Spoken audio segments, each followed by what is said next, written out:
Okay, అందరికీ నమస్కారం. నా పేరు Dhananjaya Rao. Welcome to BSc. Okay, so మొత్తానికి వచ్చేసరికి ఇప్పుడు మనము డైలీ క్విక్ రివిజన్లో భాగంగా ప్రతిరోజు మనం ఏం చేస్తున్నామంటే క్విజ్ అనే చెప్పేసి ఆఫ్లైన్లో క్లాస్ రూమ్లో ఒక పేపర్ ఇస్తున్నాం. అందులో 30 క్వశ్చన్స్ ఉంటాయని చెప్పి మనకు తెలుసు. ఇప్పటికే quiz 1, quiz 2, quiz 3, quiz 4, quiz 5 పేపర్స్లో మీ చేతికి వచ్చేసినాయి.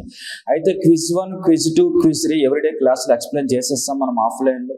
ఆ టైం సరిపోకపోవడం వల్ల ఇక్కడి నుంచి మనం ప్రతిరోజు కూడా ఆన్లైన్లో వీడియో రూపంలో ఎక్స్ప్లెయిన్ చేద్దాం అనుకున్నాం. సో క్లాస్ ఆఫ్లైన్ రన్ అవుతుంది. క్విక్ రివిజన్ అనేది మాత్రం ఆన్లైన్లో మనకి వీడియో రూపంలో అందుబాటులోకి ఉంటుందని చెప్పుకున్నాం నేను క్లాస్లో. సో అదే చేస్తున్నాం. ఇక ఈరోజు మనకి క్విజ్ 4 ఎక్స్ప్లెనేషన్ చేద్దాం. క్విజ్ 4 పేపర్ మీకు ఆల్రెడీ ఇచ్చేస్తాం క్లాస్ రూమ్లో. అందులో 30 క్వశ్చన్స్ ఉన్నాయి. 10 అర్థమెటిక్, 10 రీజనింగ్, 10 ప్యూర్ మ్యాథ్స్. అందులో భాగంగా అర్థమెటిక్ సంబంధించి మీకు ఇచ్చినటువంటి ఫస్ట్ క్వశ్చన్. అయితే మనం చెప్పుకున్నాం ఈ క్విజ్ ప్రోగ్రామ్ అంతా దేనికోసం అని చెప్పేసి ప్రతిరోజు 30 క్వశ్చన్స్ ఇద్దామని చెప్పుకున్నాం. ఆ 30 క్వశ్చన్స్ క్లాస్ కాకుండా ఆ 30 క్వశ్చన్స్ కూడా అర్థమెటిక్ నుంచి 10, రీజనింగ్ నుంచి 10, ప్యూర్ మ్యాథ్స్ నుంచి 10 అని చెప్పి చెప్పుకున్నాం మనం ఇంతకు ముందుగానే. అయితే ఈ 30 క్వశ్చన్స్ ఏమై ఉండాలనుకున్నాం మనం? అన్ని ప్రీవియస్ క్వశ్చన్స్ మాత్రమే క్విజ్ రూపంలో ఇస్తూ ఎక్స్ప్లెయిన్ చేద్దాం అండ్ ఎగ్జామ్ రాద్దాం అనుకున్నాం మనం. సో ఇవన్నీ ప్రీవియస్ ఇయర్స్ ఎగ్జామ్ క్వశ్చన్స్. ఓకేనా? ఇప్పుడు అర్థమెటిక్ సంబంధించి ఫస్ట్ క్వశ్చన్ చూద్దాం. చూడండి, ఏంటి? Some of ₹525,110 is divided between A, B, C and D such that the shares of A and B is 8:9, that of B and C is 3:5 and that C and D is 1:2. ఆ తర్వాత final ఏమడిగారు వాళ్ళు? Difference between the shares of C and D. ఇది question English లో. ఇక తెలుగులో అంటారా? మీ దగ్గర paper ఉంది కదా, 25,110 రూపాయలు ABCD మధ్య పంచాలి. ఓకే, మీతో క్లాసులో ఇంతకు ముందు కూడా చెప్పాను క్విజ్ ఎక్స్ప్లెయిన్ చేస్తున్నప్పుడు, ఎప్పుడైతే ABCD మధ్య షేర్ చేయాలో అప్పుడు కన్ఫామ్ గా ABCD యొక్క రేషియో వస్తే తప్ప షేర్ చేయడం పాసిబుల్ కాదు అని చెప్పాను మీతో. ఆ తర్వాత AB రేషియో ఇచ్చారు. వాళ్ళు ఏమని ఇచ్చారు? ఎంతకి? AB రేషియో 8:9 అని చెప్పి ఇచ్చారు. అండ్ ఆ తర్వాత BC రేషియో ఇచ్చారు. ఏమని చెప్పేసి అంటే 3:5 అని చెప్పి ఇచ్చారు. ఫైనల్ గా CD రేషియో ఇచ్చారు. ఏమని చెప్పి అంటే 1:2 అని చెప్పేసి. ఇప్పుడు ఈ రేషియోస్ ఉపయోగించుకొని మనం ABCD రేషియో ఫైండ్ అవుట్ చేస్తే ఆ తర్వాత షేర్ చేయడం ఈజీ అవుతుంది. ఎప్పుడైనా మనీ అనేది ఎంతమంది మెంబర్స్ మధ్య షేర్ చేయాలో వారందరూ రేషియో వస్తే తప్ప షేర్ చేయడం పాసిబిలిటీ ఉండదు. సో ఇప్పుడు రేషియో చూద్దాం మనం. ABCDకి సంబంధించి కావాలి కదా. ఏ ఫస్ట్ ఆల్ఫాబెట్ కాబట్టి ప్రొడక్ట్ ఆఫ్ ఫస్ట్ టర్మ్స్ అంటే మొదటగా ఉన్న వాటిని మల్టిప్లై చేయాలి. 8 3s are 24, 24 1s are 24. ఇది ఏ యొక్క రేషియో. ఆ తర్వాత డి లాస్ట్ టర్మ్ కాబట్టి ప్రొడక్ట్ ఆఫ్ లాస్ట్ టర్మ్స్ చివరి పదాల లబ్ధాన్ని మల్టిప్లై చేయాలి. 9 5s are 45, 45 2s are 90 వస్తుంది మనకి. ఓకేనా? ఆ తర్వాత మనకి బి సెకండ్ లెటర్ కాబట్టి బి ఇక్కడ ఉంది, ఇక్కడ ఉంది. సో బి వాల్యూ 9 అవుతుంది, బి వాల్యూ 3 అవుతుంది. అయితే బి ఇంకా కంప్లీట్ కాలేదు. బి సి మీద డిపెండ్ అయింది కాబట్టి సి కంటిన్యూషన్ ఇక్కడ ఉందన్నమాట. సో మనము 9 1 3 1 1 1 మల్టిప్లై చేస్తే మనకి బి వాల్యూ వస్తుంది. 9 3s are 27, 27 1s are 27. C value కావాలి కదా. సి ఈ ప్లేస్ లో ఉంది, ఈ ప్లేస్ లో ఉంది. సో సి ప్లేస్ లో 1, సి ప్లేస్ లో 5. అయితే సి కంప్లీట్ కాలేదు. సి బి మీద డిపెండ్ అయింది, బి ఇక్కడ ఉంది. సో మనం ఎవరిని మల్టిప్లై చేయాలంటే వీళ్ళు ముగ్గురిని మల్టిప్లై చేస్తే సి వాల్యూ వస్తుంది. 1 5s are 5, 5 9s are 45. ఇది ఓవరాల్ గా స్టోరీ. అయితే ఇవి క్యాన్సిల్ అవుతాయి కాబట్టి క్యాన్సిల్ చేయాలా? ఎనీ టైమ్స్ క్యాన్సిల్ అవుతాయంటే 3 8s are, అలాగే 3 9s are, అలాగే 3 15s are 45, 3 30s are 90. Cancel అయిపోయింది కదా. ఇప్పుడు ఇందులో మనకి ఎవరు కావాలో చెక్ చేసుకోవాలి. క్వశ్చన్ ఏమి అడిగారు వాళ్ళు? CD మధ్య డిఫరెన్స్ కావాలని అడిగారు. సి అంటే థర్డ్ వన్, డి అంటే fourth one. So third one 15, fourth one 30. వారిద్దరి మధ్య డిఫరెన్స్ ఎంత ఉందంటే 15 ఉంది. సో మనకు ఆ డిఫరెన్స్ కావాలి కాబట్టి ఎప్పుడైనా సరే ఒక ఫ్రాక్షన్ రాసేటప్పుడు పైన న్యూమరేటర్ ఎప్పుడు కూడా మీరు ఫైండ్ అవుట్ చేయవలసింది రాయాలి. ఏం కావాలో అది రాయాలి. సో ఇక్కడ మీకు ఏం కావాలి? డిఫరెన్స్ 15 కావాలి కాబట్టి పైన డిఫరెన్స్ 15 నోట్ చేయాలి.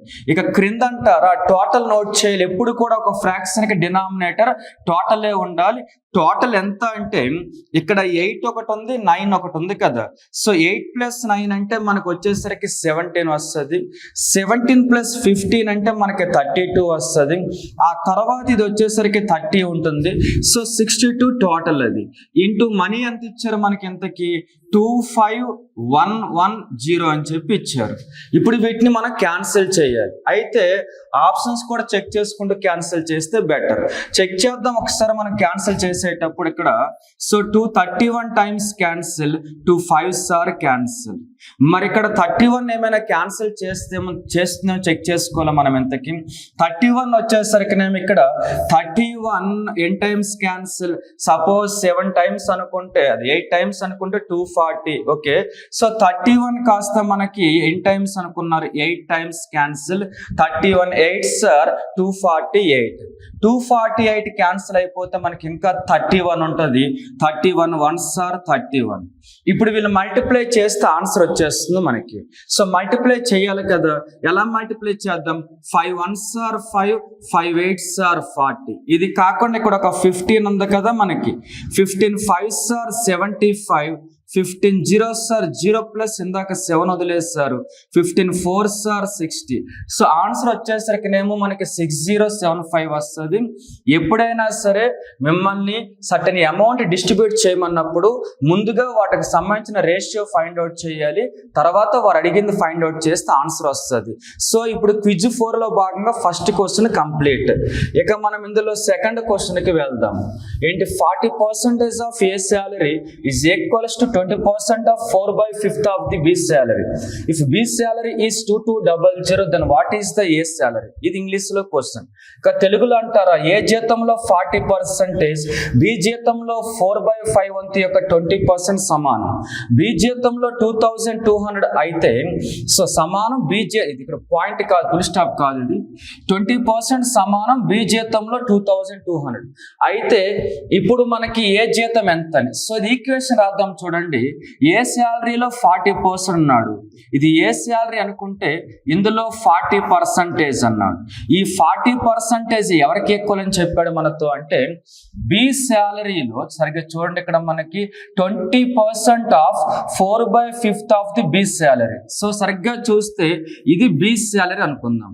ఇందులో 4/5 తీసుకుందాం. ఇందులో 20%కి సమానం అని చెప్పాడు. సో ఏ శాలరీలో 40% అనేది బి శాలరీలో 4/5 ఆఫ్ 20% సమానం అని చెప్పారు. ఇక్కడ మనకి సరిగ్గా చూస్తే క్వశ్చన్ లో బి శాలరీ 2200 అని చెప్పి ఇచ్చేసారు. ఇక్కడ బి ప్లేస్ లో మీరు 2200 సబ్స్టిట్యూట్ చేయొచ్చు. చేసే ముందు ఇక్కడ ఒకసారి చూడండి, 40 20 21s are 22s are cancel అయిపోయింది.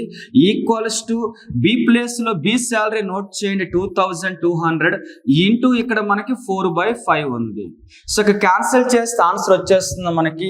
ఇక్కడ 2 2s ఆర్ 4 వస్తుంది. ఇక క్యాన్సిల్ చేయాలి కదా. 5 4s ఆర్ 20, మరలా 5 4s ఆర్ 20. ఆ తర్వాత మనకి ఇక్కడ ఒక 0 ఉంటుంది. సో ఓవరాల్ గా 440 డబల్ చేస్తే 880 వస్తుంది. అదే మనకి ఏ యొక్క శాలరీ. అంటే ఇది పెద్ద క్వశ్చన్ కాదు, ప్రీవియస్ క్వశ్చన్స్ అయినప్పటికీ కూడా ఇది ఒక బేసిక్ క్వశ్చన్ అనమాట. ఎందుకని ఏ శాలరీలో 40% ఎవరికి ఈక్వల్ చేయమని చెప్పాడు? బి శాలరీలో 4/5లో 20%కి ఈక్వల్ చేయమని చెప్పాడు, చేశాను. ఆ తర్వాత బి శాలరీ వాళ్ళే మెన్షన్ చేశారు 2200 అని చెప్పేసి. బి శాలరీ ప్లేస్ లో మన 2200 నోట్ చేస్తే చాలు, ఆన్సర్ వచ్చేస్తుంది. సో ఆన్సర్ అయితే 880. క్వశ్చన్ నెంబర్ 3కి వెళ్ళిపోదాం మనం ఈ క్విజ్ 4లో. సరిగ్గా చూస్తే the half of the sum of the ages of A and B is 5 years more than the age of C. Okay, the sum of ages of B and C is 10 years more than the age of A. If the age of A is 42 years, then find the age of B. ఇది English లో question. ఇక తెలుగులో అంటారా, ఏ మరియు B వయస్సుల మొత్తంలో సగం C వయస్సు కంటే 5 years ఎక్కువ అన్నారు. బి మరియు సిలో మొత్తం వయస్సు ఏ యొక్క వయస్సు కంటే 10 years ఎక్కువ అన్నారు. ఒకవేళ ఏ యొక్క వయస్సు 42 years అయితే బి యొక్క ఏజ్ ఎంత అనేది క్వశ్చన్. సో వాళ్ళు ఇచ్చిందే నోట్ చేద్దాం మనం. ఫస్ట్ పాయింట్ చూడండి, ఏ బి ఏజ్ టోటల్. ఇది ఈ టోటల్లో ఆఫ్ ఎవరికి ఈక్వల్ అంట? సి ఏజ్ కంటే కూడా 5 years ఎక్కువ. 5 years ఎక్కువ కూడా ప్లస్ రాయవలసి వచ్చింది. ఇప్పుడు మీరు దీన్ని సింప్లిఫై చేసినట్లయితే left side a plus B ఉంటుంది, ఈ 2 డివిజన్ చేస్తుందిగా, రైట్కి వస్తే మల్టిప్లై చేస్తుంది. 2 into c 2c, 2 5s are 10. So ఇది ఫస్ట్ వన్. ఇక సెకండ్ వన్కి వద్దామా, ఏమిచ్చారు వాళ్ళు, బి అండ్ సి ఏజ్ ఉంది కదా, total age. So B and C యొక్క టోటల్ ఏజ్ అనేది ఏ ఏజ్ కంటే 10 years ఎక్కువ అన్నారు. సో ఇది ఏ ఏజ్, దీనికంటే 10 years ఎక్కువ కాడ ప్లస్ రాయవలసి ఉంటుంది. ఇప్పుడు ఓవరాల్ గా మనకి 2 ఈక్వేషన్స్ ఉన్నాయి. తర్వాత ఒకవేళ ఏ ఏజ్ 42 years అయితే అని చెప్పారు. సో క్వశ్చన్ లో మనకి ఏ ఏజ్ ఇచ్చారు ఎంత అని చెప్పేసి 42 years అని చెప్పి. సో సబ్స్టిట్యూట్ చేద్దాం ఒక్కసారి మనం. ఏ ప్లేస్ లో 42 years సబ్స్టిట్యూట్ చేస్తే ఇక్కడ 42 వస్తుంది, plus B equals to 2c plus 10. ఇది ఇంకా బాగా సింప్లిఫై చేస్తే మీరు ఏమవుద్దంటే, ఇక్కడ చూడండి బి ఓకే, ఈ +2 లెఫ్ట్కి వస్తే -2c, +2c కాస్త లెఫ్ట్కి వస్తే -2c, ఈ +42 రైట్కి పోతే -42, +10 -42 అంటే -32 వస్తుంది, అది క్లోజ్. ఇక సెకండ్ వన్కి వచ్చామనుకుందాం.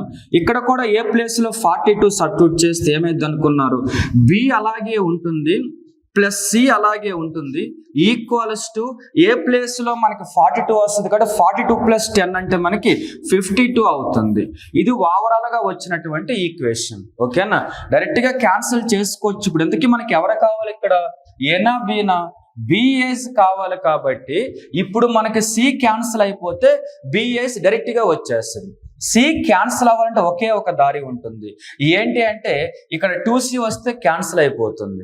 2c రావాలంటే ఈ ఈక్వేషన్ మీరు 2తో మల్టిప్లై చేయాలి. ఎలా, 2 into b 2b, 2 into c 2c, 52 into 2 104. అప్పుడు ఏమవుద్ది అనుకున్నారు, ఈ +2c అలాగే -2c cancel. So b 2b అంటే 3b equals to right side ఇది 104, ఇది -32 అనమాట. 104 -32 అంటే మనకి ఎంత వస్తుంది, 72 వస్తుంది.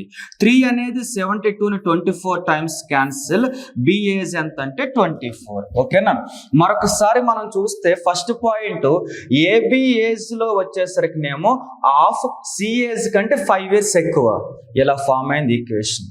బీసీ ఏజ్ టోటల్ ఎవరికి ఈక్వల్ అంటే ఏ ఏజ్ కంటే 10 years ఎక్స్ట్రా అని చెప్పారు. ఇవి 2 ఈక్వేషన్స్. ఈక్వేషన్స్ లో ఏ ఏజ్ 42 years ఇచ్చారు కాబట్టి ఏ ప్లేస్ లో 42, ఏ ప్లేస్ లో 42 సబ్స్టిట్యూట్ చేస్తే ఇటువంటి ఈక్వేషన్స్ 2 ఫామ్ అవుతాయి. ఇక్కడ మనకి బి కావాలి కాబట్టి సి క్యాన్సిల్ అవ్వాలంటే ఇక్కడ మనకి సి ఉండేది 2c గా మారిస్తే క్యాన్సిల్ అవుతుంది. అందుకే అందరినీ 2తో మల్టిప్లై చేస్తాం, రిజల్ట్ వచ్చేసింది 24 years. ఇలా మనకి క్విజ్ 4 లో భాగంగా 3 questions కంప్లీట్. క్వశ్చన్ నెంబర్ 4కి వచ్చేస్తున్నాం మనం. మరి క్వశ్చన్ నెంబర్ 4 ఏముందో చూద్దాం. చూస్తే what will be the simple interest on a principal of ₹3350 for 5 years at the rate of 6% per annum. Normal plain question ఇది. 3350 అసలు మొత్తంపై 5 సంవత్సరాలకు 6% వార్షిక వడ్డీ రేటుతో బారు వడ్డీ ఎంత అన్నారు. జనరల్ గానే అందరికీ తెలిసిందే సింపుల్ ఇంట్రెస్ట్ అనగానే I = PT/100 వస్తుంది. బేసికల్ గా ఇది అందరూ ఫార్ములా అనుకుంటారు కానీ ఇది బారు వడ్డీ సింపుల్ ఇంట్రెస్ట్ యొక్క డెఫినిషన్ ఇది. ఓకే, అందులో ఈ లెసన్ మొత్తం ఇది ఒకటే ఫార్ములా ఈక్వేషన్ ఉంటుంది, డెఫినేషన్. ఇది వస్తే లెసన్ అంతా వచ్చేసినట్టే. మీ క్లాసులో ఎలాగో మీకు తెలిసింది, సుమారుగా 130 ప్రాబ్లమ్స్ చెబుతా simple interest dead is formula వాడకుండా చేయొచ్చు. ఇది క్విజ్ కాబట్టి అలా చేయలేం కాబట్టి జనరల్ గా చూపించాను అనమాట. సబ్స్టిట్యూట్ చేస్తే ఇక్కడ ప్రిన్సిపల్ అమౌంట్ 3350 ఇంటూ టైం వచ్చేసరికి 5 years, rate of interest 6%. Cancel చేద్దాం మనం.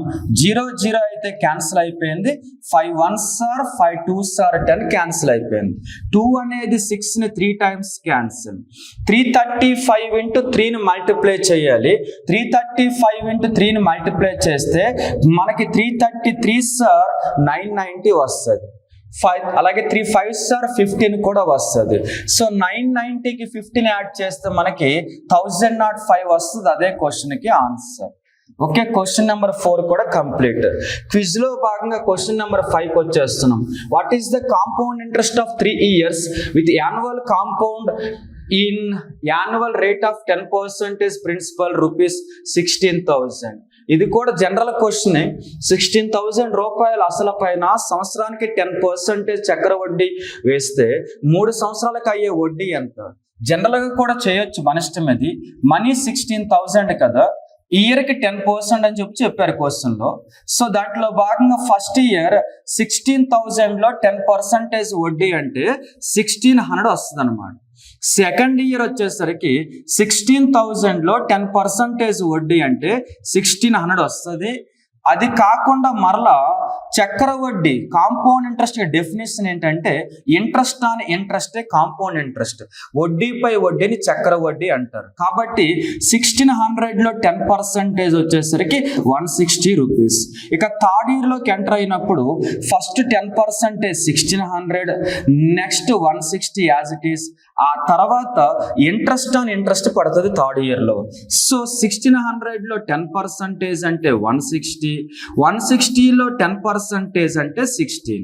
ఇది ఫస్ట్ ఇయర్, ఇది సెకండ్ ఇయర్, ఇది థర్డ్ ఇయర్. దీన్నే టోటల్ కాంపౌండ్ ఇంట్రెస్ట్ అని పిలుస్తారు. ఎంత వచ్చిందో యాడ్ చేస్తే చాలు. 1,600 1,600 1,600 4,800 వస్తుంది, 4,800. 160 160 160 480 వస్తుంది. ఇక్కడికి మనకి 5,280 వస్తుంది. ఇది ఒక 16. సో 5,296 వస్తుంది. అదే question answer. So compound interest అనగానే ఇంట్రెస్ట్ ఆన్ ఇంట్రెస్ట్. 16,000 రూపాయల పైన 10% అంటే 1,600. ఈ 2 డాట్లు ఉన్నాయి కదా, 2 జీరోస్ని తీసేస్తాయి, ఈ జీరో పక్కన వస్తుంది. సో 1,600 అవుతుంది. Second year, so first year interest వస్తుంది, ఇంట్రెస్ట్ పైన మరలా interest. Third year second year interest మొత్తం వస్తుంది, మరలా interest on interest, interest on interest. దీన్ని చక్ర వడ్డీ అని పిలుస్తారు. 5th question complete. 6th క్వశ్చన్కి వస్తే Mn sold an item at a loss of 10%. If he had sold it for ₹57 more, he would have made a profit of 20%. What should be the selling price of the item to make a profit to 40%? So ఇది ఇంగ్లీష్లో question. ఇక తెలుగులోకి వస్తే Mn ఒక వస్తువును 10% నష్టంతో అమ్మాడు. Okay, సరిగ్గా చూడండి, ఎప్పుడు కూడా ఇది ఒరిజినల్, పర్సంటేజ్లో 100 ఒరిజినల్. సో ఇక్కడ 10% లాస్తో అమ్మాడు అంటే 90%కి అమ్మినట్టు. 100లో 10% లాస్ అయితే 90%కి అమ్మినట్టు. ఓకేనా? ఆ తర్వాత వచ్చేసరికి ఒకవేళ ఆ వస్తువును 57 ఎక్కువ ధరకు అమ్మితే 20% ప్రాఫిట్ వస్తుంది అన్నాడు. 100లో 20% ప్రాఫిట్ అంటే 120 వస్తుందని అర్థం. ఓకే కదా? 40% లాభం పొందడం కొరకు అది తర్వాత చూద్దాం, కానీ ఒక్కసారి చూడండి. మొదట 10% లాస్ అంటే 90%, తర్వాత 20% ప్రాఫిట్ అంటే 120%. 90% కంటే 120% ఎంత ఎక్స్ట్రా ఉంది? 30% ఎక్స్ట్రా ఉంది. ఈ 30%కి ఎన్ని డబ్బులు ఎక్స్ట్రా అని చెప్పాడు?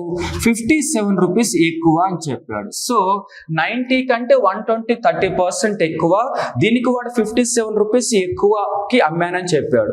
ఆ తర్వాత 40% లాభం రావాలంటే సెల్లింగ్ ప్రైస్ కావాలన్నాడు.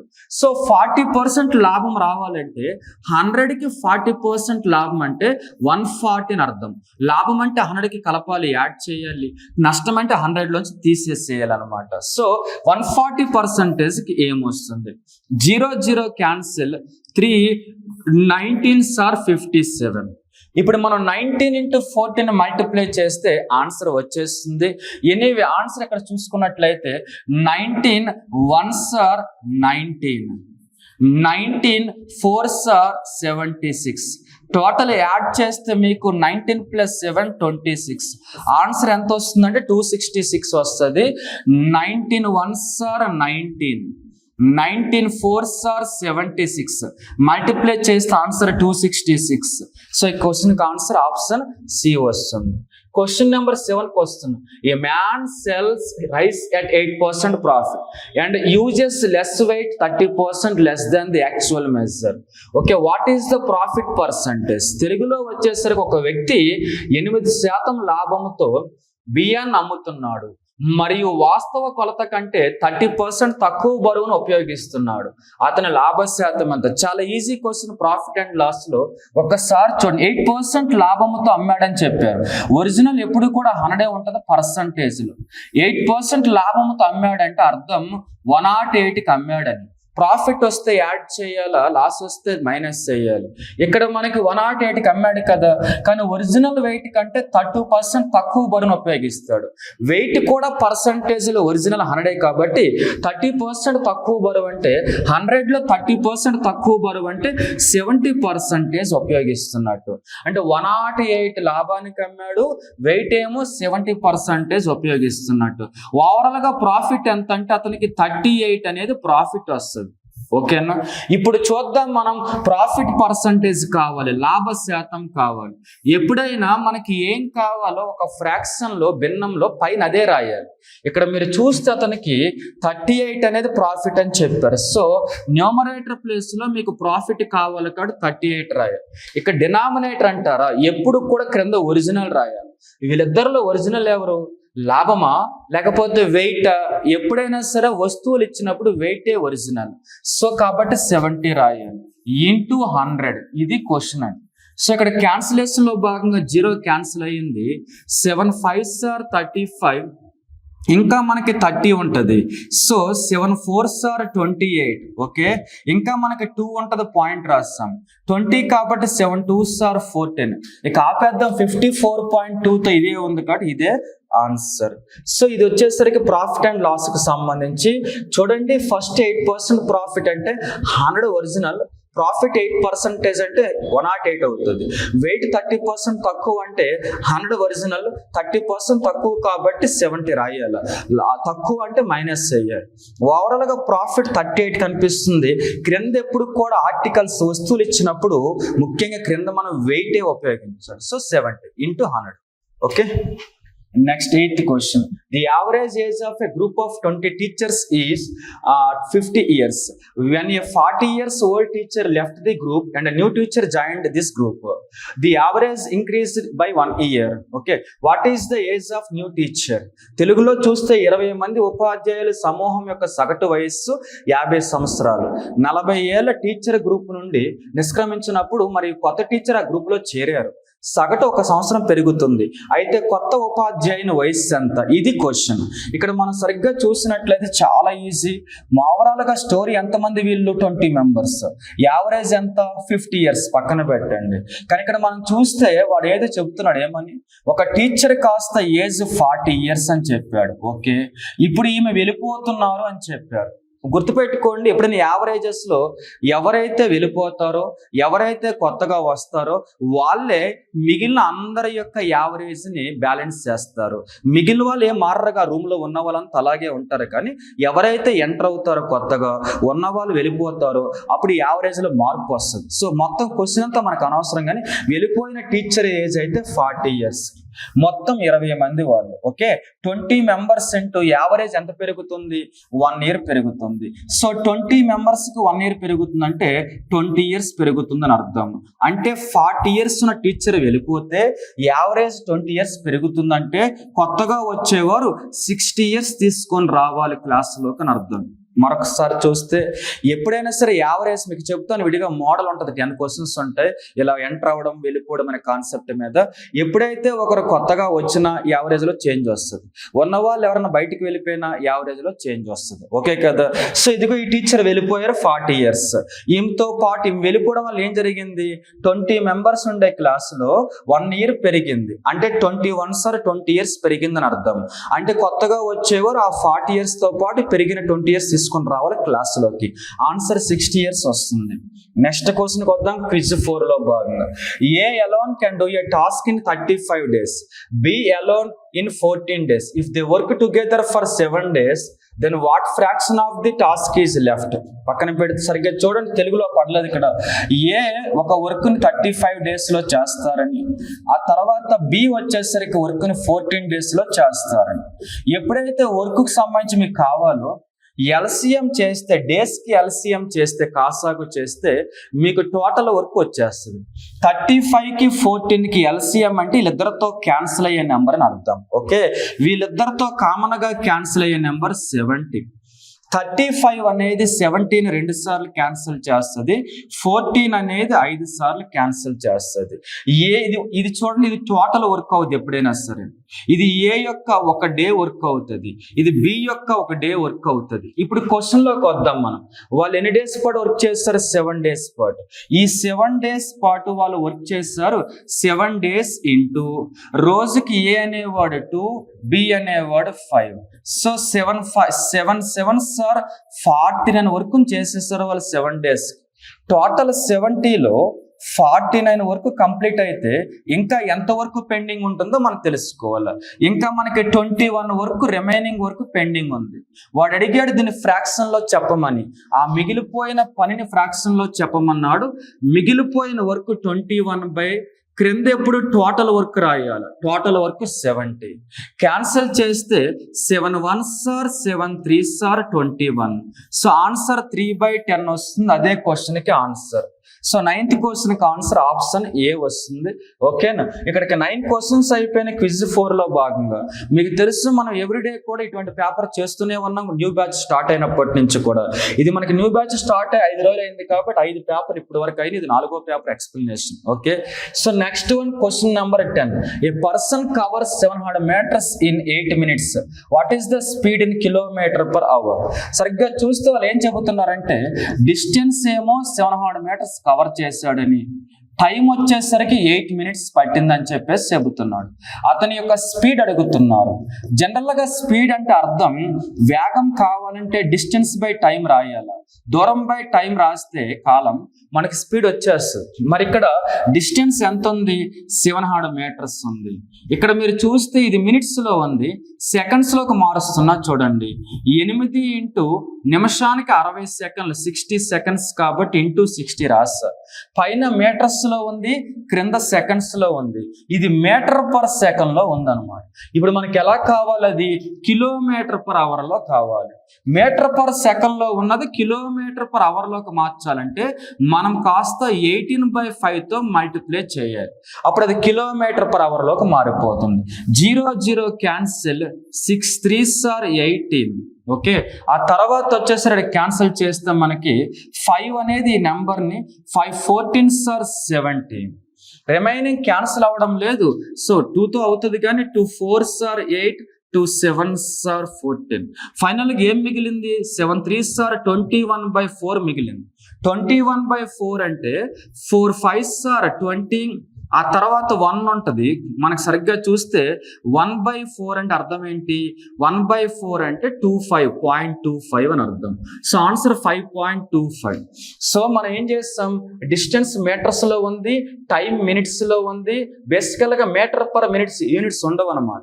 అందుకే మనం ఏం చేస్తాం? ఈ మినిట్స్ ని సెకండ్స్ లోకి మార్చడం కోసమని ఒక నిమిషానికి 60 సెకండ్లు కాబట్టి ఇంటూ 60 నోట్ చేస్తాం. సో మీటర్/సెకండ్ అవుతుంది. ఇప్పుడు దీన్ని km/h లోకి చేంజ్ చేయాలంటే కన్ఫామ్ గా మనం 18/5తో మల్టిప్లై చేస్తేనే చేంజ్ అవుతుంది. సో ఆన్సర్ వచ్చేసరికి 5.25 వస్తుంది. ఓకే, నెక్స్ట్ ఇక్కడతో మనకి అర్థమెటిక్ అయిపోయింది ఈరోజు క్విజ్ లో భాగంగా, క్విజ్ నెంబర్ 4లో భాగంగా. ఓకే, మనం ఎవ్రీడే తెలిసి మీ అందరికీ ఎలా ప్రతి 10 క్వశ్చన్స్ అర్థమెటిక్ చేస్తాం, 10 ప్యూర్ మ్యాథ్స్, 10 రీజనింగ్ చేస్తాం. అర్థమెటిక్ అయిపోయింది కదా, ఇప్పుడు ప్యూర్ మ్యాథ్స్ లోకి వచ్చేద్దాం మనం. సో ప్యూర్ మ్యాథ్స్ లోకి వస్తే కాన్సెప్ట్ ఏముందో ఒకసారి చూద్దాం. ప్యూర్ మ్యాథ్స్ లో భాగంగా ఇఫ్ tan θ = 7/24 అని ఇచ్చారు. అయితే వాల్యూ ఏదో అడిగారు. అది చెయ్యాలంటే సరిగ్గా చూడండి.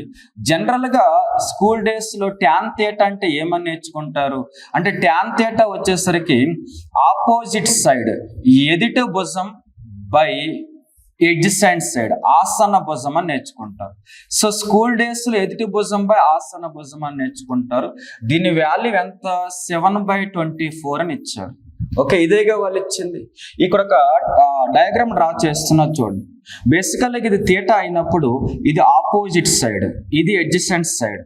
దీన్ని కర్ణము అంటారు, హైపోతనస్ అని పిలుస్తారు. సో ఇక్కడ మీరు చూస్తే ఇది ఎదుటి భుజం ఆపోజిట్ సైడ్, ఇది ఎడ్జసెంట్ సైడ్ ఆసన భుజం, ఇది హైపోతనస్ కర్ణం. ఇక్కడ మనకు ఆపోజిట్ సైడ్ 7 ఇచ్చారు, ఎడ్జసెంట్ సైడ్ 24 ఇచ్చారు, హైపోతనస్ కర్ణం ఫైండ్ అవుట్ చేయమంటున్నారు. ఇది స్టోరీ.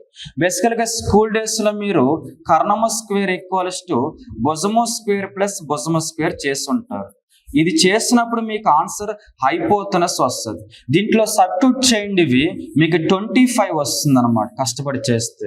కాబట్టి ఇప్పుడు ఓవరాల్ గా మనకి కర్ణము తెలుసు, ఎదుటి భుజం తెలుసు, ఆసన భుజం తెలుసు. ఇక్కడికి వచ్చేస్తున్నాం మనం. ఇది ఫైండ్ అవుట్ చేయమన్నారు.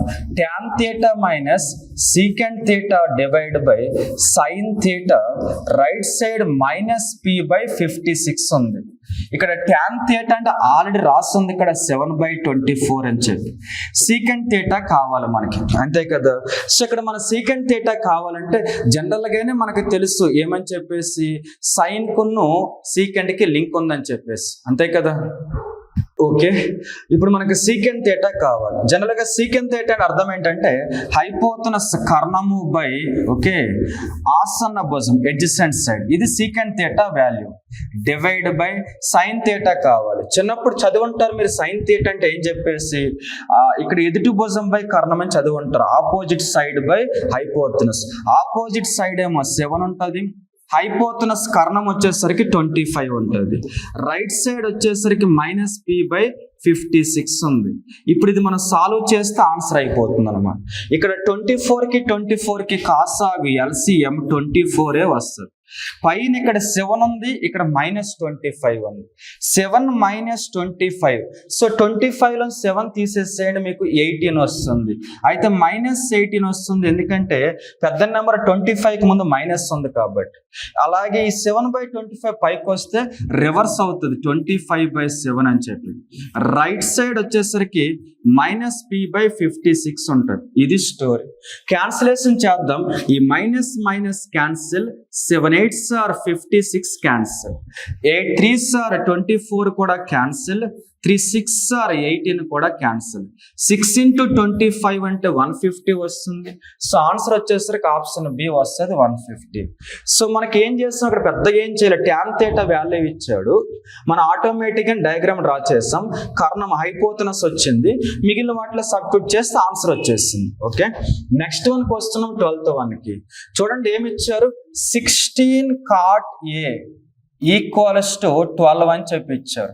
ఆ తర్వాత ఏదో వాల్యూ ఫైండ్ అవుట్ చేయమని అడుగుతున్నారు. ఇక్కడ విషయం ఏంటంటే cot A, ఓకేనా, cot A ఈక్వల్స్ టు, ఇది చూడండి 4 3 12, 4 3s sir, 4 4 16, 4 4s sir. Right side 3 ఉంది, ఈ 4 రైట్కి వస్తే డివిజన్ చేస్తారు. ఓకే, మనకు తెలుసు అసలు cot θ అంటే ఏమని చెప్పేసి, cot θ వచ్చేసరికినేమో మనకి ఎడ్జసెంట్ సైడ్ ఆసన్న భుజము బై అలాగే ఆపోజిట్ సైడ్ ఓకే ఎదుట భుజం వస్తుంది. ఇది స్టోరీ కదా. ఇప్పుడు మనం ఇవి తీసుకొచ్చి దేంట్లో సబ్స్టిట్యూట్ చేస్తే ఆన్సర్ వచ్చేస్తుంది. అయితే మీకు ఇక్కడ మరలా ఏం కావాలి, హైపోతనస్ కర్ణం కావాలి. సో cot θ వాల్యూ వచ్చేసరికి డైరెక్ట్ కూడా చేయం కాదు, రివర్స్ చేసుకోవచ్చు, అయితే అలా చేసినా పర్లేదు. సో ఇక్కడ cot θ వాల్యూ వచ్చేసరికినేమో ఆసన భుజం 3, అలాగే ఆపోజిట్ సైడ్ మీకు కర్ణం ఇక్కడ 5 వస్తుందండి. ఎలా చేయాలి ఇక్కడ చెప్పాను మీతో, ఇందులో సబ్స్టిట్యూట్ చేయండి యాజ్ ఇట్ ఈస్ గా 5 వస్తుంది. ఇక్కడికి వచ్చేద్దాం. మనం క్వశ్చన్ ఏం చేయాలో, sin A plus cos A divided by sin A minus cos A, ఇది మనం సాల్వ్ చేయాలి. ఇక్కడ sin A అంటే అర్థం తెలుసు కదా, sin అంటే మనందరికీ తెలుసు ఆపోజిట్ బై కర్ణం అని చెప్పి. సో ఆపోజిట్ అంటే 4 అలాగే 5. cos A అంటే తెలిసే ఉంటది ఎడ్జసెంట్ ఆసన్న భుజం బై హైపోతనస్ కర్ణం అని. సో 3/5 వస్తుంది. Whole divide by sin A, మరలా సేమ్ స్టోరీ cos A. అయితే ఇంత చేయాల్సిన పని లేదు, దీనికి వేరే ప్యాటర్న్స్ ఉన్నాయి. సో మీకు ఇప్పటికైతే ఇలా కంప్లీట్ చేయండి, నెక్స్ట్ క్విజ్ లో భాగంగా వేరే ప్యాటర్న్ చెబుతాం. ఇక్కడ ఈ 5 క్యాన్సిల్ అయిపోతుంది, సేమ్ ఉంది కాబట్టి. పైన 4 + 3 అంటే 7, క్రింద 4 - 3 అంటే 1. సో ఆన్సర్ 7/1 అంటే 7 వస్తుంది అన్నమాట. ఓకే, నెక్స్ట్ క్వశ్చన్కి వచ్చేస్తున్న 13th question. Two cards are randomly extracted from a pack of 52 cards without replacement. By what probability can you say that both are red? ఇంక తెలుగులో చూస్తే 52 పేక ముక్కల నుండి భర్తీ చేయకుండా 2 పేక ముక్కలు ఒక్కొక్కటిగా తీయబడతాయి. 2 పేకలు ఎరుపు కార్డుగా వచ్చే సంభావ్యత ఎంత అన్నారు. జనరల్గా ప్లేయింగ్ కార్డ్ సెట్లో 52 కార్డ్స్ ఉంటాయి. అందులో రెడ్ ఒక 26 ఉంటాయి, బ్లాక్ ఒక 26 ఉంటాయి. ఇది స్టోరీ. ఓకేనా. ఇప్పుడు క్వశ్చన్ ఏమడిగారు వాళ్ళు, ఏ కార్డ్స్ కావాలట, రెడ్డే కావాలట. జనరల్గా ప్రాబబిలిటీ అడుగుతున్నారు. సంభావ్యతకి మీకు ఇప్పటికే క్విజ్ 1లో చెప్పా, క్విజ్ 2లో చెప్పా, క్విజ్ 3లో కూడా ఎక్స్ప్లెయిన్ చేస్తాను. సంభావ్యత ప్రాబబిలిటీ అంటే క్రింద ఎప్పుడు కూడా టోటల్ ఛాన్సెస్ రాయాలి. పైన ఎప్పుడు కూడా మీకు ఏం కావాలో ఆ ఛాన్సెస్, దాన్ని ఫేవరబుల్ ఛాన్సెస్ అని పిలుస్తారు. పైన మీకు కావాల్సింది రాయాలి, క్రింద ఎప్పుడు టోటల్ రాయాలి. ఇక్కడ మీరు చూస్తే పైన రెడ్ కార్డ్సే కావాలి, 2 కార్డ్స్ సెలెక్ట్ చేస్తున్నాడు. రెడ్ మొత్తం 26 ఉన్నాయి. 26లో వాడికి 2 కార్డులు సెలెక్టింగ్ అంటే ఎన్సిఆర్ ఉపయోగించాలి. సెలెక్టింగ్ అంటే సి రాయాలి. 26 కార్డ్స్లో 2 కావాలి, 26C2 రాయాలి. టోటల్ 52 కార్డ్స్ కదా ఇవి, అందులో కూడా మనకి 2 కార్డ్స్ కావాలి. సెలెక్టింగ్ అంటే సి రాయాలి. ఇక మనం వీటి సంగతి చూస్తే 26C2 అంటే అర్థమేంటి తెలుసా, 26ని 2 సార్లు బ్యాక్వర్డ్ రాయమని. అలాగే నెక్స్ట్ వన్ 52C2 అంటే 52ను కూడా బ్యాక్వర్డ్ 2 టైమ్స్ రాయాలని చెప్పి 2 స్టెప్స్ అని. ఓకేనా. ఇది స్టోరీ. క్యాన్సిల్ చేస్తే ఆన్సర్ వచ్చేస్తుంది మనకి. ఎందుకు ఎవరు క్యాన్సిల్ అవుతారో 26 1 సార్, 26 2 సార్.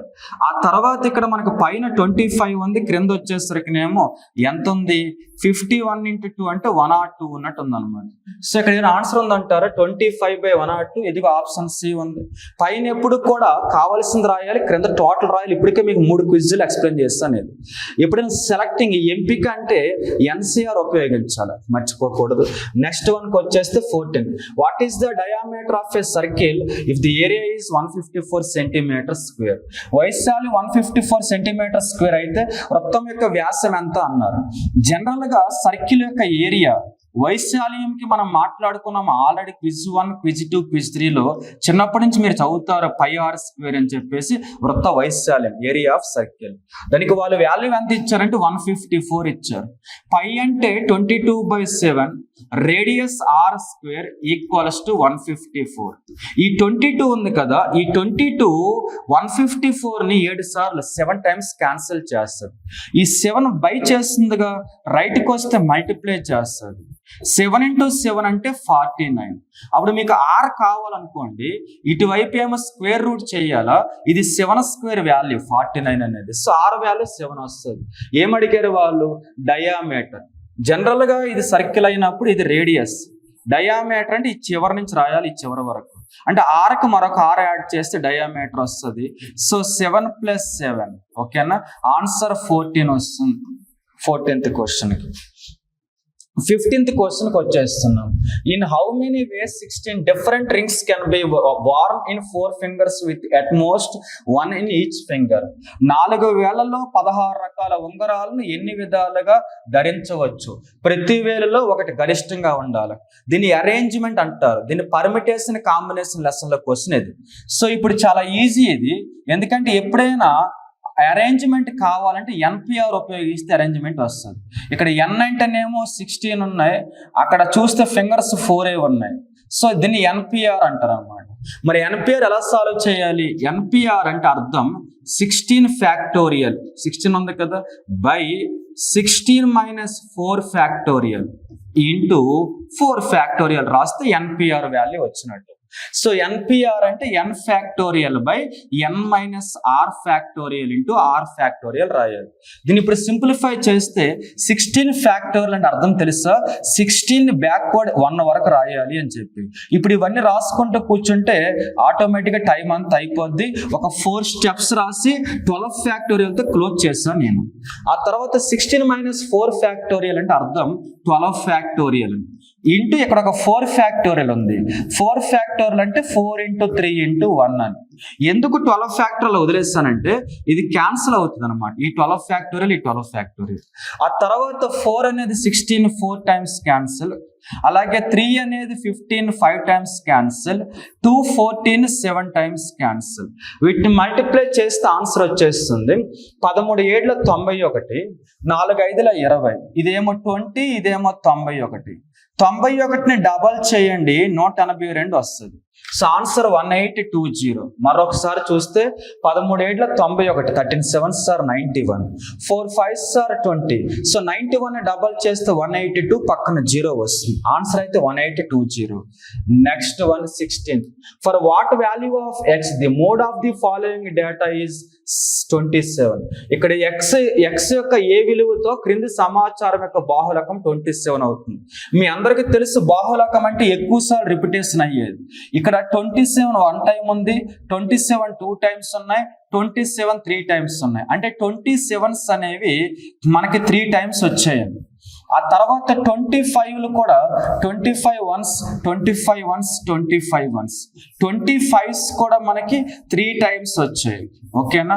ఆ తర్వాత 26 26 26 26 కూడా 3 టైమ్స్ వచ్చాయి. మరి అన్ని 3 టైమ్స్ వస్తే మోడ్ అంటే ఉన్న వాటిల్లో ఎక్కువ సార్లు వచ్చేది బాహుళకం. మరి అన్ని 3 టైమ్స్ వస్తే మనకి 27 బాహుళకం కావాలంటే 27 ఎక్కువ సార్లు రావాలి. 27 ఎక్కువ సార్లు రావాలంటే మరొక 27 ఉంటే కానీ ఆన్సర్ అవ్వదు. సో ఎక్స్ ప్లేస్ లో 27 ఉన్నప్పుడే 27 4 సార్లు అవుతుంది. ఎక్కువ సార్లు వచ్చింది 3 కాబట్టి ఇది ఆన్సర్. ఓకే, నెక్స్ట్ వన్కి వచ్చేస్తున్నాం మనం. Next question. A box contains 6 white 2 black 4 red balls. If a ball is drawn randomly, what is the probability that if will not be black? So ఇంక తెలుగులో చూస్తే ఒక పెట్టెలో 6 తెలుపు 2 నలుపు 4 ఎరుపు బంతులు ఉన్నాయి. ఒక బంతిని యాదృచ్ఛికంగా బయటికి తీస్తే అది నలుపు బంతి కాకపోవడానికి సంభావ్యత ఎంత? సో ఇక్కడ మీరు చూస్తే 6 వైట్ కలర్ అని చెప్పాడు, 2 బ్లాక్ కలర్ అని చెప్పాడు, 4 రెడ్ కలర్ అని చెప్పాడు. ఓకేనా? వాడు టోటల్ గా చూడండి ఒకసారి, వాడు అడుగుతుంది ఏంటి? ప్రాబబిలిటీ అంటే మీకు ఇప్పటికే చెప్పాను, ఇంతకు ముందు కూడా ఇదే క్విజ్ లో వచ్చింది, క్విజ్ 1 లో వచ్చింది, క్విజ్ 2 లో వచ్చింది, క్విజ్ 3 లో వచ్చింది కదా. ప్రాబబిలిటీ క్రింద ఏం రాయమని చెప్పాను? టోటల్ ఛాన్సెస్ రాయండి అని చెప్పాను. పైన ఏం చెప్పాను? ఫేవరబుల్ ఛాన్సెస్ రాయండి అని చెప్పాను. మరి ఇక్కడ వాడు చెబుతున్న ప్రకారం టోటల్ ఛాన్సెస్ ఇవి 6, ఇవి 2, 8, ఇవి 4, 12 అనేవి టోటల్ ఛాన్సెస్. ఫేవరబుల్ అంటే ఏమొద్దని చెప్పాడు మీతో? బ్లాక్ కలర్ బాల్స్ వద్దు అన్నాడు. సో ఈ వద్దు అంటే ఈ 2 కావాలని. సో 6 + 4 10, ఇవి ఫేవరబుల్, ఇది total. 2 5s are 2 6s are. Answer 5/6 వస్తుంది. Okay, 17th question complete. 18th క్వశ్చన్కి వచ్చేస్తున్నాం మనం. చూద్దాం మనం 18th క్వశ్చన్ ఏమి ఇచ్చారో వాళ్ళు. Find the volume of a cuboid 17 meters long, 13 meters broad and 8 meters height. Simple గా ఉంది క్వశ్చన్. జస్ట్ పొడవు ఇచ్చారు ఎల్ అంతని 17 meters అని, బి ఇచ్చారు మనకి 13 meters అని, హైట్ ఇచ్చారు మనకి 8 meters అని. వాళ్ళు అడుగుతున్నారు వాల్యూమ్ ఘనపరిమాణం ఎంత అని. ఘనపరిమాణం అంటే LBHA కదా. సో ఎప్పుడైనా దాని ఏమంటారు గణానికి వచ్చేసరికినేమో ఘనపరిమాణం LBHA వస్తుంది. సో కాబట్టి ఇక్కడ L అంటే 17, B అంటే 13, H అంటే 8. వీటిని మల్టిప్లై చేస్తే ఆన్సర్ వస్తుంది. మల్టిప్లై చేయాలి కదా మరి. Anyway 17 1s are 170. కన్ఫ్యూజ్ పడద్దు. 1s are 170 కాదు, 17 కానీ ఇది 10th ప్లేస్ అనమాట. So 17 1s are 170, 17 3s are 51. ఇక్కడికి మనకి 221 వచ్చింది. ఇంటూ పక్కన ఒక 8 ఉంది అనమాట. మల్టిప్లై చేస్తే 8 1s are 8, 8 2s are 16, 8 2s are 16 + 1 17. So answer 1768 వస్తుంది. 18th question complete. 19th క్వశ్చన్కి వచ్చేస్తున్నాం. The radius of 2 cones are in the ratio 3:2. Their volumes are equal. Find the ratio of their heights.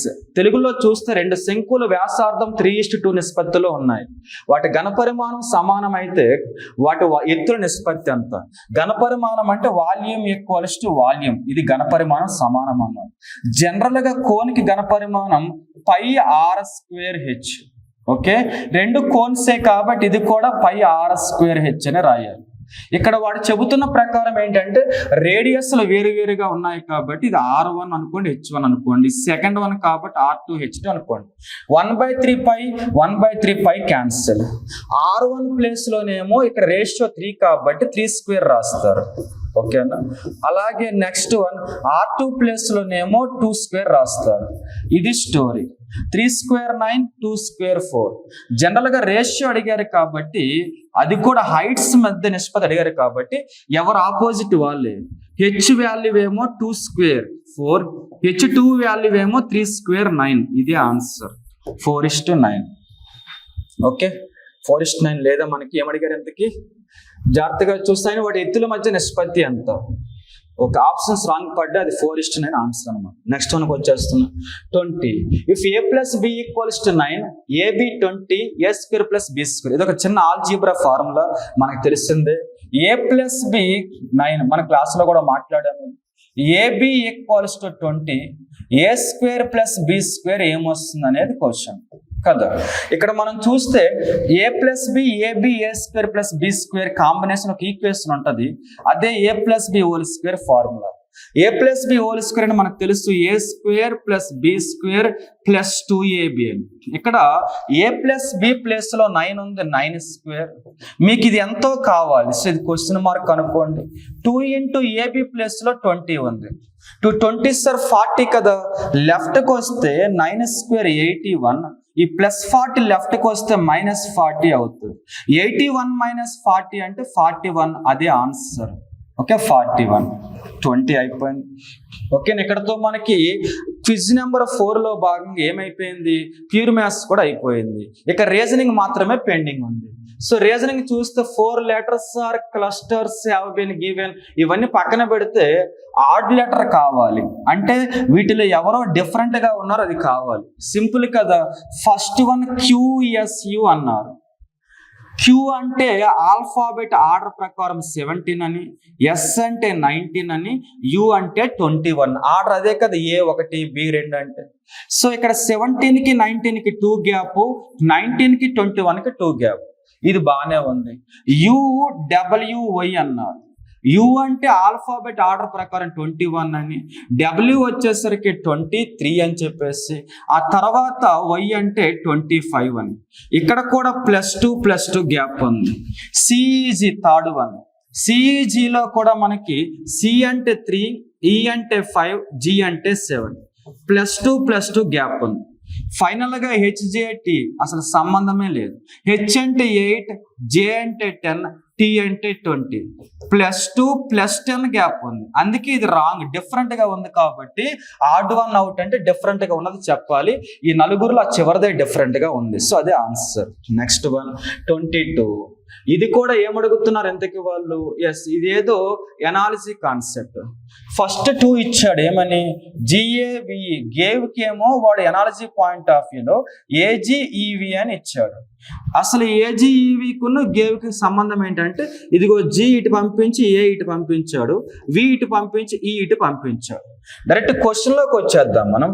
క్వశ్చన్లోకి వస్తే final one acid ACIDకి అడిగారు.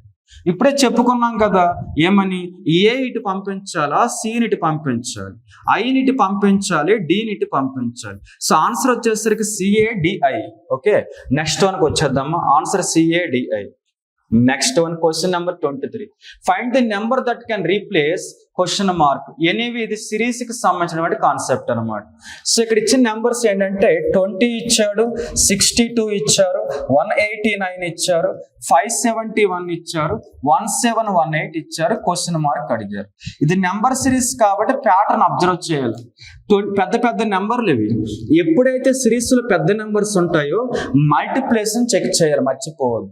చిన్న నెంబర్లు ఉంటే మీకు quiz 1, quiz 2, quiz 3 చెప్పాను ఏమని, చిన్న నెంబర్ నుండి డిఫరెన్స్ చూడాలి, పెద్ద నెంబర్ నుండి మల్టిప్లేషన్ చూడాలి.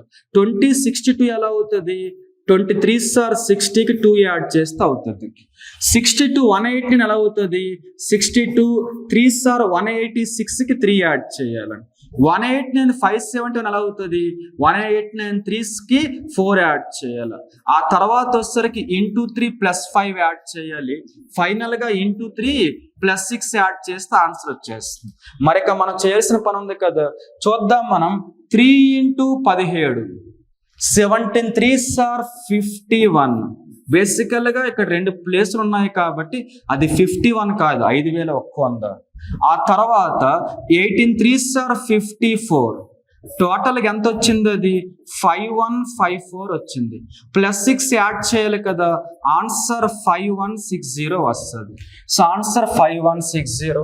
మీ క్యాల్కులేషన్ పాటు మీకు ఫస్ట్ బేసిక్స్ అయిపోయినాయి కదా. మనం ఏకంగా 20 గంటల పాటు క్లాస్లో బేసిక్స్ నేర్చుకుని సింప్లిఫికేషన్లోకి ఎంటర్ అయ్యాం నిన్ననే క్లాసులో. సో కాబట్టి బేసిక్స్లో మీకు క్యాల్కులేషన్ ఫాస్టెస్ట్ నేర్పించాను కాబట్టి అక్కడ రౌండ్ ఫిగర్ మల్టిప్లికేషన్ మీకు నేర్పించాను చాలాసేపు, కాబట్టి మీరు ఫాస్ట్గా చేయగలరు క్యాల్కులేషన్ పాటు. నెక్స్ట్ వన్కి వచ్చేస్తే point B is 3 meters north of point A. Telugu and English అని ఈజీ అనండి ఇది. సో అదే రాసేస్తున్నా చూడండి ఒకటే లాంగ్వేజ్లో. బి అనేది వచ్చేసరికినేమో ఎవరికి 3 meters నార్త్ ఆఫ్ పాయింట్ ఏ. ఏకి 3 meters నార్త్లో ఉందంట బి. ఓకే, మీకు మొన్న కూడా చెప్పే క్లాసులో నార్త్ అంటే కరెక్ట్గా నెత్తి మీద అని చెప్పి, ఇది నార్త్కి ఆపోజిట్లో సౌత్, కుడివైపు ఈస్ట్, ఎడం వైపు వెస్ట్ ఉంటాయి, ఇది డైరెక్షన్. సో బి అనేది ఏకి నార్త్ అంటే పైన డ్రా చేయాలి. తర్వాత point C is 4 meters west of point B. West అంటే చూడండి ఇటువైపు ఉంది, సో ఎడం వైపు కాబట్టి ఇటువైపు రాయాల్సి ఉంటుంది. ఎన్ని మీటర్స్? అది 4 meters. ఎవరు? సి. ఆ తర్వాత point D is 7 meters west of point C. C నుంచి మరలా వెస్ట్ అంటే లెఫ్ట్ సైడ్ రాయాలి 7 meters. ఎవరు ఎంతకి ఇక్కడ అంటే మనకి ఇక్కడ డి వస్తుంది. నెక్స్ట్ వన్ పాయింట్ ఈ 6 meters east of point D. ఓకేనా, సో 6 meters ఈస్ట్ అంటే రైట్ సైడ్. సో డి నుంచి ఈస్ట్ అంటే రైట్ సైడ్ ఇటువైపు, ఇక్కడ 6 meters అని ఇచ్చారు.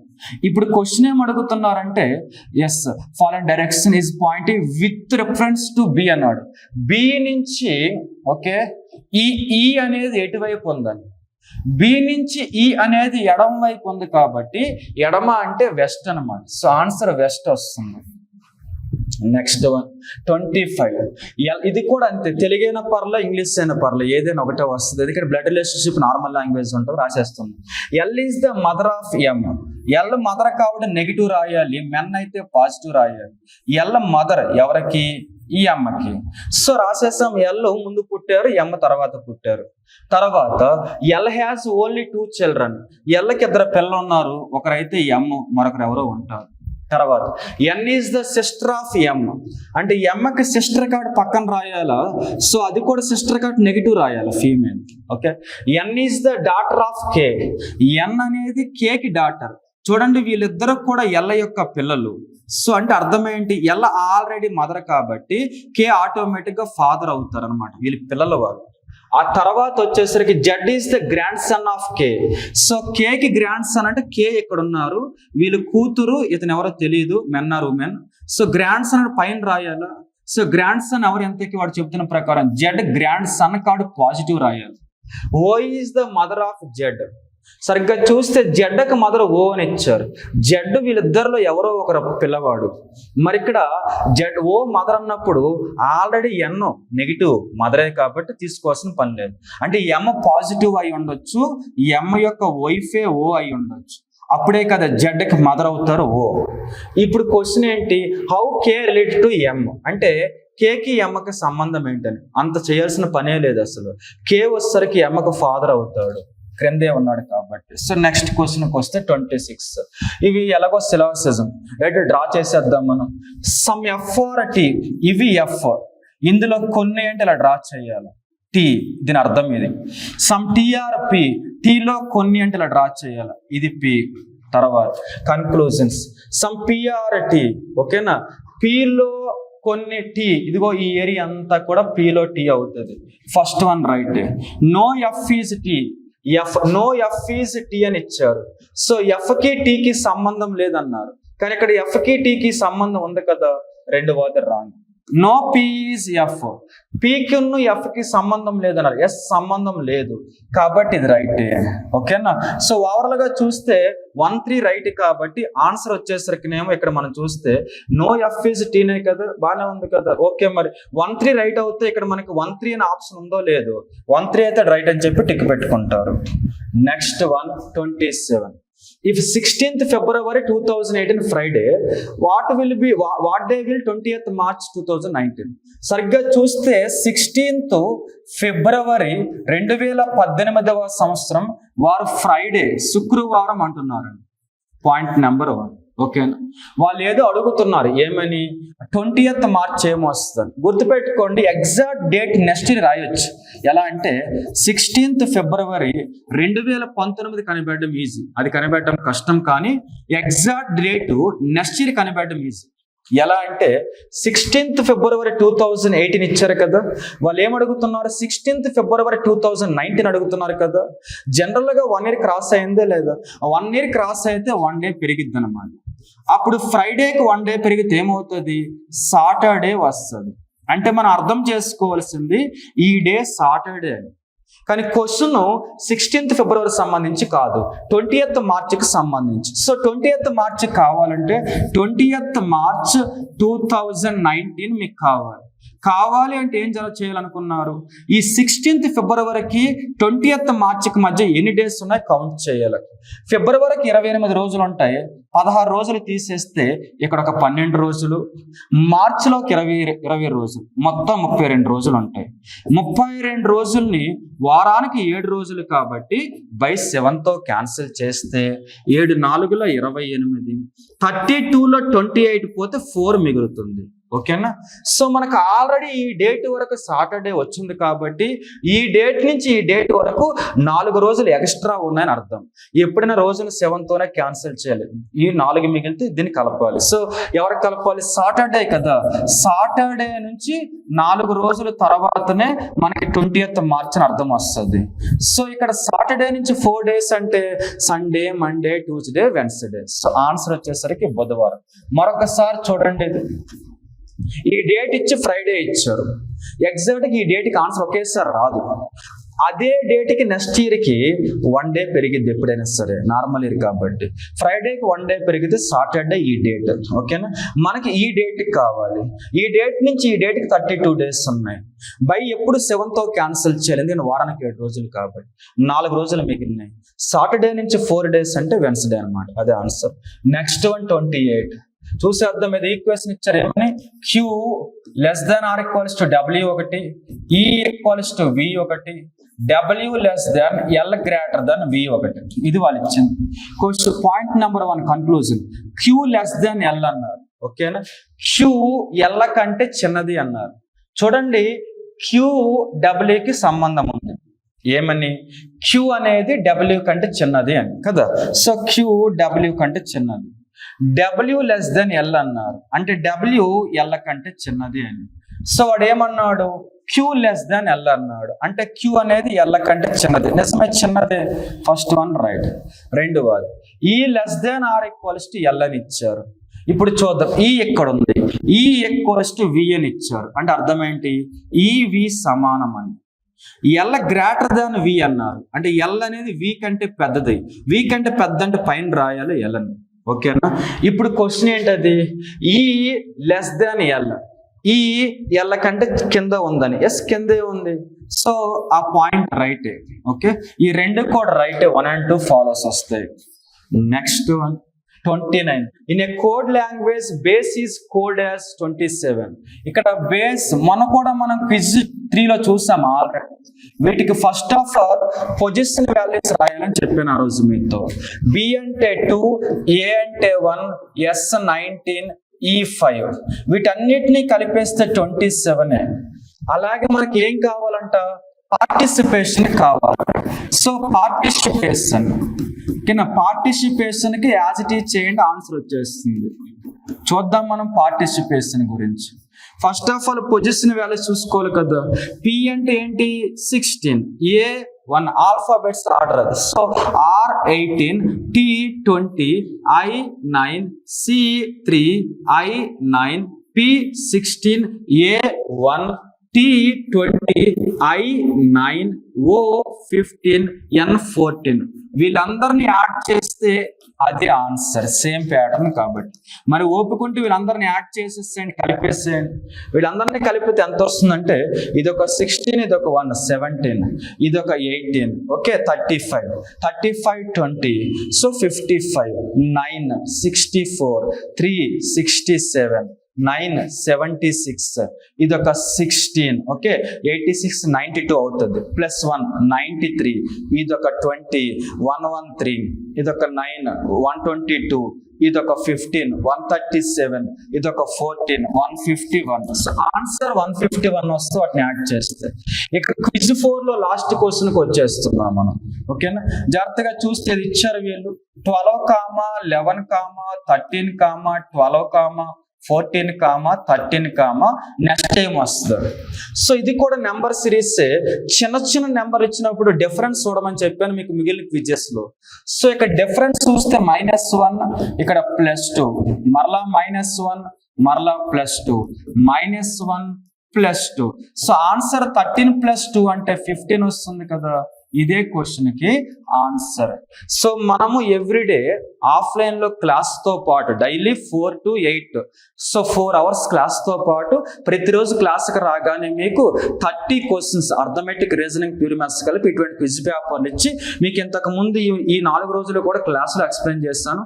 కాకపోతే 1.5 hour పట్టేస్తుందని చెప్పేసి క్లాస్కి డిస్టర్బెన్స్ కాకూడదని వీడియో రూపంలో ఎక్స్ప్లెయిన్ చేస్తానని చెప్పాను ఈ సిరీస్ ని. సో ఇది క్విజ్ 4, ఓకేనా. సో క్విజ్ 5 పేపర్ మీ చేతికి వచ్చేసింది. 5 ని రేపటికి ఎక్స్ప్లెయిన్ చేస్తాను అన్నమాట. సో ఎవ్రీడే నెక్స్ట్ రోజు సంబంధించిన క్విజ్ వస్తూనే ఉంటది. ఈ రోజు ఈవినింగ్ క్లాస్ లో మీరు క్విజ్ 6 పేపర్ తీసుకుని వెళ్ళిపోవచ్చు. ఓకే కదా, కలుద్దాం మరి.